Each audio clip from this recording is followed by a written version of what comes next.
Brent here with Cuefeed. I'm going to demonstrate counting copy paper. In this case, it's 70 pound. Your copy paper is normally 50, 60, or 70. Or in cut terms, 20 pound or 40 pound paper.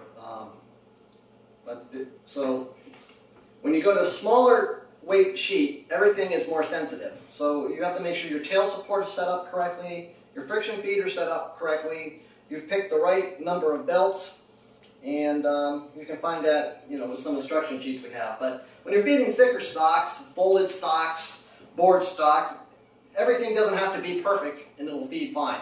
But when you're feeding thinner stocks, you got to make sure your setup is just so you don't get doubles. But here you go.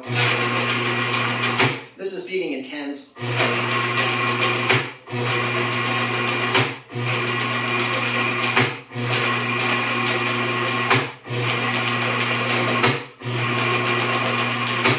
So I'm going to change the quantity in the back here. Let's take it up to something more normal.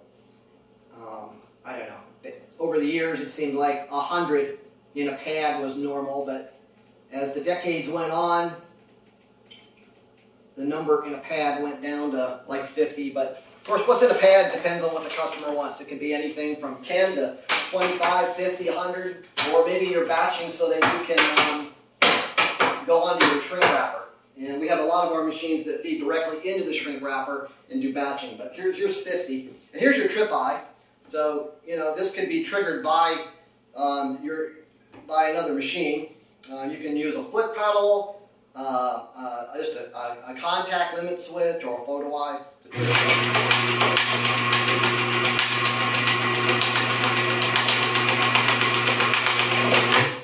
There's 50 for you.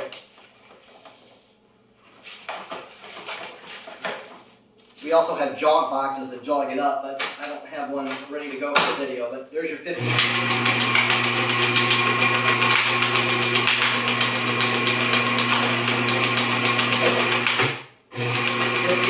Another 50.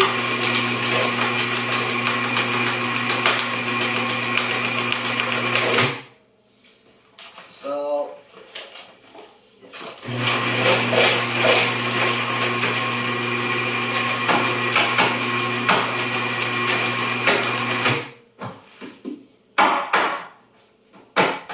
there's 50. I'll put those back in the hopper. I think that was 2 batches of 50 there. Let's do another 50.